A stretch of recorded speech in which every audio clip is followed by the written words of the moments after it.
Good morning વિદ્યાર્થી મિત્રો. Chapter 5 પ્રવેશ આપણે એના મોટા દાખલા જોતા હતા.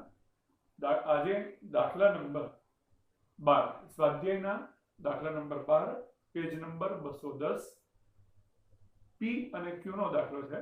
હું રકમ વાંચું છું અને તમે પણ દાખલામાં ધ્યાન રાખજો. જરૂરી ખાતાઓ સૌપ્રથમ તો ખોલી લેવાના. તો પુનઃ મૂલ્યાંકન ખાતું, ભાગીદારોના મૂડી ખાતા, રોકડ ખાતું અને નવું પાકું સરવૈયું. આ એવી ચાર વસ્તુ આપણે તૈયાર કરશું. પી અને ક્યુ 3:2 ના પ્રમાણમાં નફો નુકસાન વેચતા ભાગીદારો છે. 31/3/2016 ના રોજનું તેમની પેઢીનું પાકું સરવૈયું નીચે મુજબ છે. હવે આપણે સૂચના છે અને આપણે જાણીએ પણ છીએ કે આપણે જોઈ લેવાનું કે જૂની પાઘડી કે અનામત છે કે નહીં. તો મિલકત લેણા બાજુ તમને સૌથી છેલ્લે જૂની પાઘડી દેખાશે, તો પાઘડી છે. બીજું એક બાજુ પ્રોવિડન્ટ ફંડ છે, પણ પ્રોવિડન્ટ ફંડ છે એ આપણું દેવું છે એટલે એ વેચાશે નહીં. તો આપણે દાખલાની શરૂઆત કરીએ તો જરૂરી ખાતાઓ આપણે દોરેલા છે. તો સૌ પ્રથમ મૂડી ખાતાની અને રોકડ ખાતાની બાકી લખશું. તો મૂડી ખાતાની બાકી છે 70,000 અને 50,000. પી ની મૂડી છે 70,000 અને ક્યુ ની મૂડી છે 50,000. તો આ રીતે આપણે સૌથી પહેલા તો મૂડી લખશું. પછી રોકડ ખાતામાં શરૂની રોકડ 4,000 રૂપિયા છે. એટલે સૌ પહેલા મૂડી ખાતાની બાકી અને રોકડ ખાતાની બાકી લખી આપણે દાખલો શરૂ કરશું. ત્યારબાદ હવે અનામતો અથવા જો પાઘડી હોય તો એ જોવાની હોય છે. તો પાઘડી આપણે 20,000 રૂપિયા આપેલી છે જૂની. તો જૂની પાઘડી જૂના પ્રમાણમાં જૂના ભાગીદારો વચ્ચે વેચવામાં આવશે. એટલે જૂના ભાગીદારો પી અને ક્યુ એના વચ્ચે 3:2 ના પ્રમાણમાં વેચવામાં આવશે.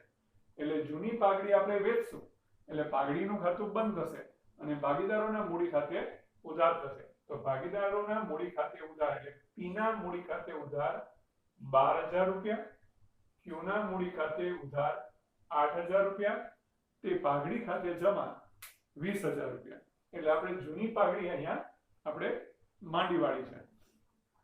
ત્યારબાદ પ્રોવિડન્ટ ફંડ, મેં હમણાં તમને કીધું એમ કે પ્રોવિડન્ટ ફંડ આપણી પેઢી માટે દેવું છે અને દેવું છે એટલે વેચાશે નહીં. હવે નીચેના હવાલાઓ છે. ઉપરની તારીખે તેઓએ આરને નીચેની શરતોએ નવા ભાગીદાર તરીકે દાખલ કર્યો. આર મૂડી પેટે 60,000 રોકડા લાવશે. હવે આરનું આપણે મૂડી ખાતું બનાવેલું છે. એ મૂડી તરીકે રોકડ લઈ આવે એટલે મૂડી ખાતામાં જમા બાજુ આરના ખાતામાં 60,000 રૂપિયા અને રોકડ ધંધામાં આવે છે એટલે રોકડ ખાતે ઉધાર, રોકડ ખાતામાં ઉધાર બાજુ અને 60,000 રૂપિયા વિરુદ્ધની વિગત એટલે આરના મૂડી ખાતે લખશું. તો આની આગમન શું થશે? રોકડ ખાતે ઉધાર 60,000, તે ભાગીદાર આરના મૂડી ખાતે જમા 60,000. નવો ભાગીદાર મૂડી રોકડમાં લાવે છે એની આપણી આ એન્ટ્રી થઈ. ત્યારબાદ પેઢીની પાઘડીની કિંમત 30,000 નક્કી થઈ. બીજો અને ત્રીજો હવાલો બંને કમ્બાઈન છે એટલે આપણે જરાક જોવું પડશે. પેઢીની પાઘડીની કિંમત 30,000 નક્કી થઈ. આર તેના ભાગની પાઘડીની રકમ રોકડમાં લાવશે નહીં. આનો મતલબ એવો થયો કે રોકડમાં જો લઈ આવતો હોય તો પાઘડીના પ્રીમિયમ ખાતે આપણે લખવું પડે, પણ ભાગીદાર છે એ પોતાની પાઘડી રોકડમાં લઈ આવતો નથી.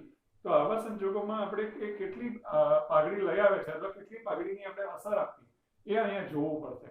બીજી વસ્તુ એ કે આપણે અહીંયા સીધી અસર આપવી પડશે.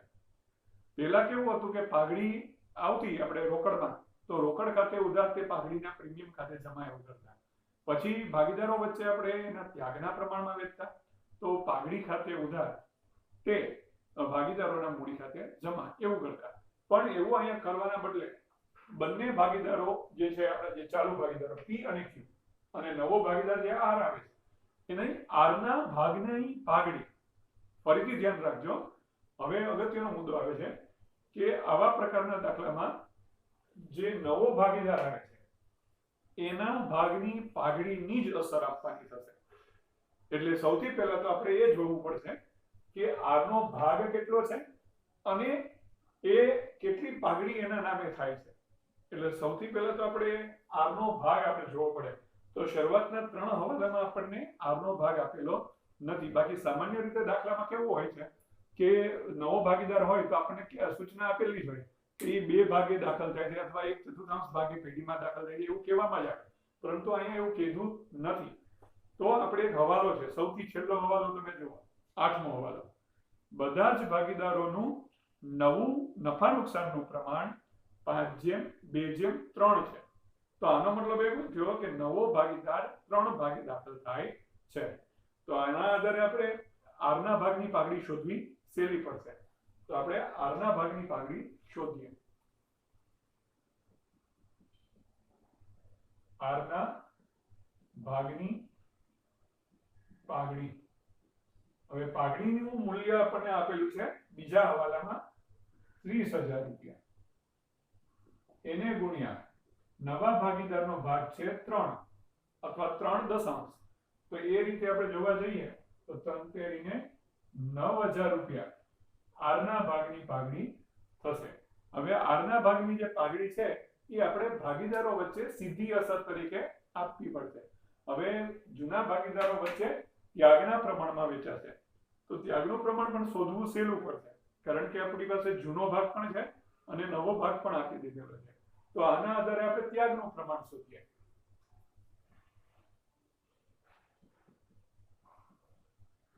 ત્યાગનું પ્રમાણ બરાબર જૂનું પ્રમાણ માઈનસ નવું પ્રમાણ. હવે P ભાગીદાર જે છે એનું જૂનું પ્રમાણ આપણે જોઈએ. તો આપણી પાસે આપેલું છે 3/2. તો 3/5. Q જે ભાગીદાર છે એનું પ્રમાણ થશે 2/5. બાદ કરીએ. હવે નવું પ્રમાણ જોઈએ. 5/2/3 છે. તો 5/10 અને 2/10. હવે 10 લસાઅ આપણે લઈએ તો 5 ને 10 લઈ આવો તો 5 × 2 એટલે 2 વડે ગુણશું તો 6 આવશે. 10 નું 1 એટલે આનો ભાગ 5 આવશે, એટલે 1/10 એવું આવશે. એ જ રીતે અહીંયા પણ લસાઅ આપણે 10 લેવામાં આવશે. 5 છે એટલે 2 વડે ગુણશું, 2 × 2 = 4,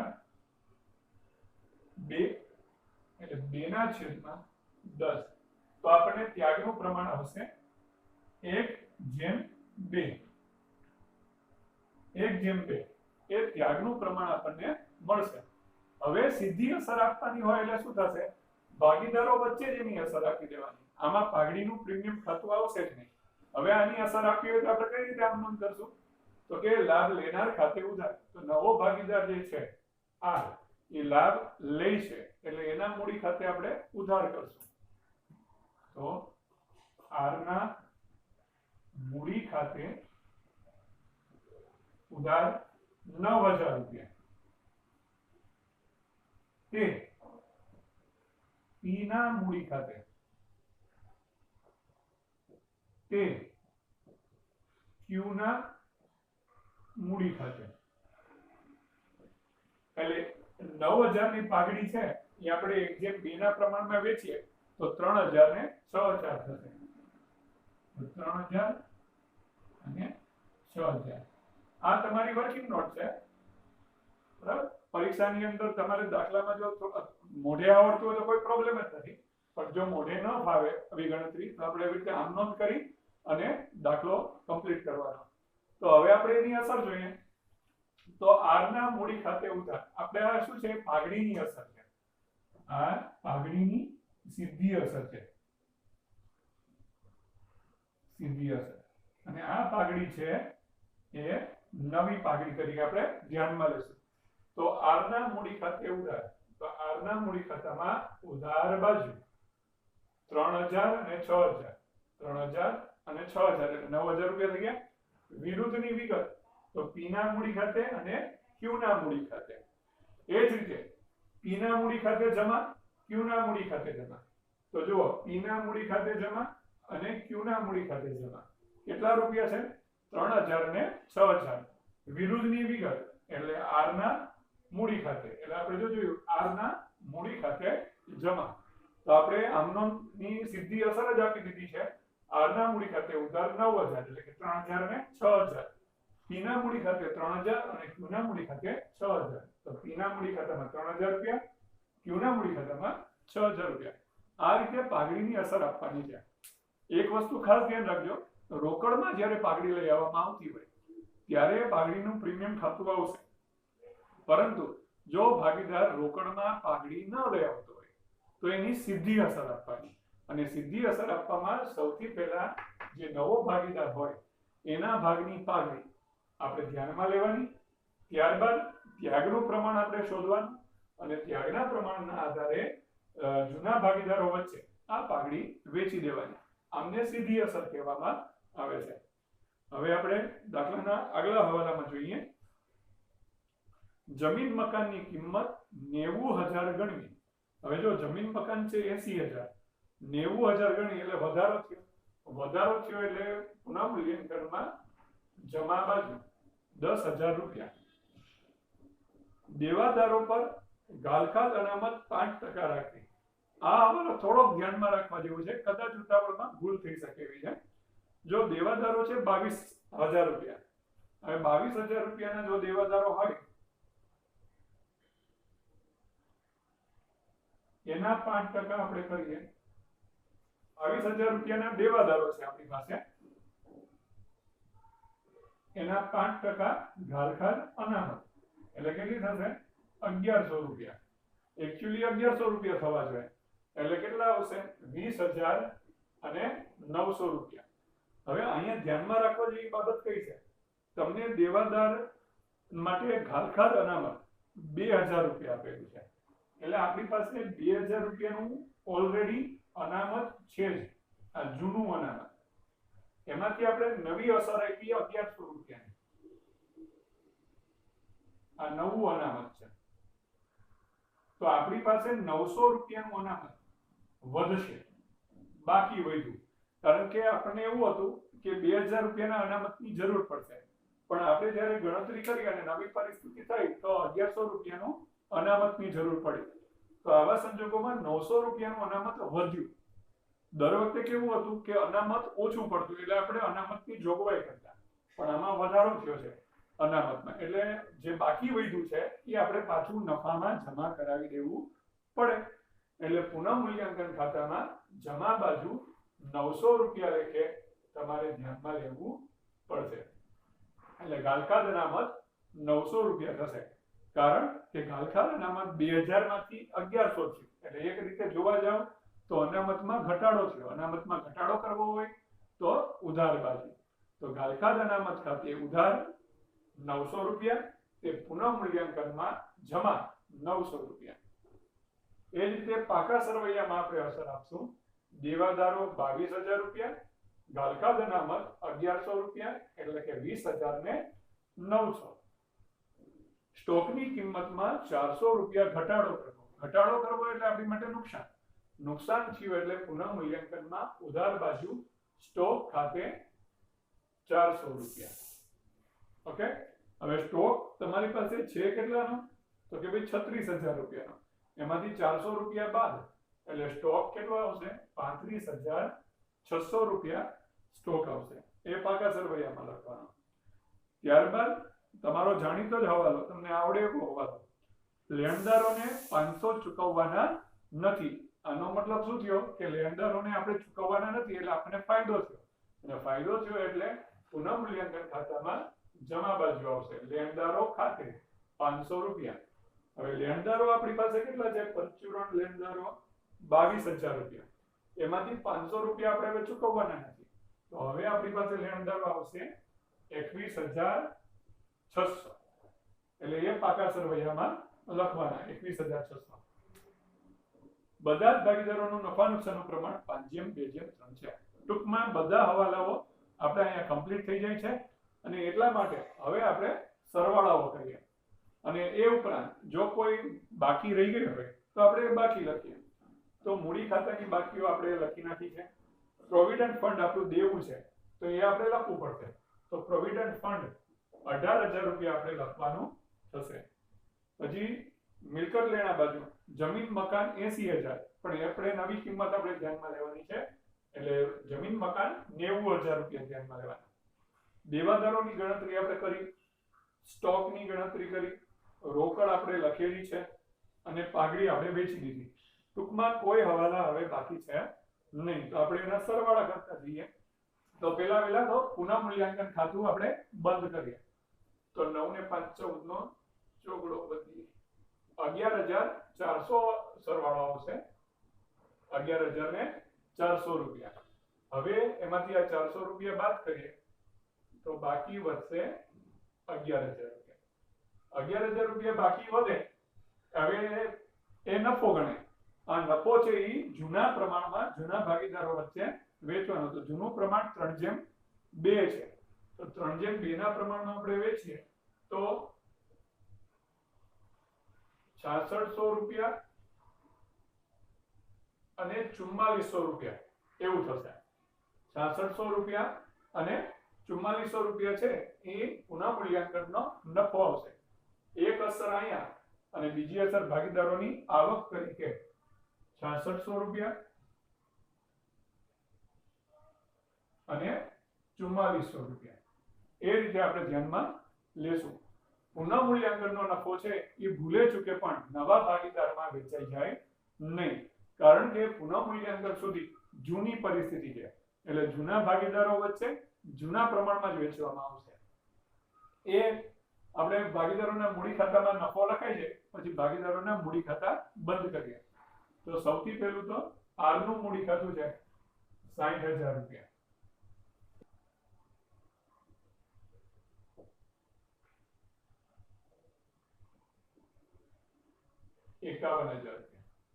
આર ની બાકી કેટલી આવશે? 51,000 રૂપિયા. પછી ક્યુ નો આપણે સરવાળો કરીએ તો 50 ને 56 ને 60,400 60,400 એમાંથી 8 આપણે બાદ કરીએ એટલે 52,400 52,400 રૂપિયા. ત્યારબાદ પી નો સરવાળો કરીએ તો 70 ને 3 73 ને 6 79,600 તો 79,600 રૂપિયા છે.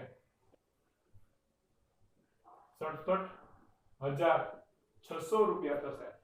તો ટૂંકમાં ત્રણેયની બાકી કઈ રીતે આવશે? પી ની બાકી આવશે 67,600, ક્યુ ની બાકી આવશે 52,400 અને આર ની બાકી આવશે 51,000 રૂપિયા. એ આપણે પાકા સરવૈયામાં લખીએ. અને પી ની બાકી 67,600 રૂપિયા, ક્યુ ની બાકી 52,400 રૂપિયા અને આર ની બાકી 51,000 પૂરા. તો આમનો સરવાળો આપણે કરીએ તો કેટલા આવશે?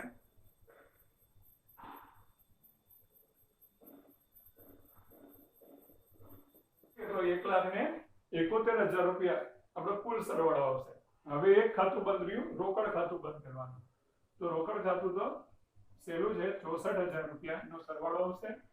બાકીમાં પણ આપણે 64,000 રૂપિયા જ આવશે, જે પાકા સરવૈયામાં આપણે લખશું. મિલકત લેણા બાજુ 64,000 રૂપિયા. આ રીતે આખો દાખલો કમ્પ્લીટ થઈ જાય પછી પાકા સરવૈયાનો સરવાળો કરીએ. 2,10,500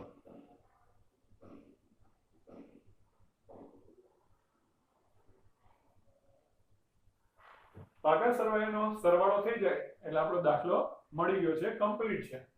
તો આ રીતે મિત્રો જ્યારે પાઘડી રોકડમાં ન લઈ આવતો હોય ત્યારે ખાસ ધ્યાન રાખવાનું કે આપણે પાઘડીની સીધી અસર આપવાની અને એટલા માટે ભાગીદારોનું ત્યાગનું પ્રમાણ શોધવાનું, નવા ભાગીદારના ભાગની પાઘડી શોધવાની અને ત્યારબાદ સીધી અસર આપવાની. એટલે કે નવા ભાગીદારના મૂડી ખાતે ઉધાર, એટલે કે આરના મૂડી ખાતે ઉધાર, કે જે જૂના ભાગીદારો હોય એના મૂડી ખાતે જમા. આ રીતે કરવાથી તમને જ્યારે રોકડમાં પાઘડી નહીં લઈ આવે ત્યારે અસર આપતા આવડી જશે.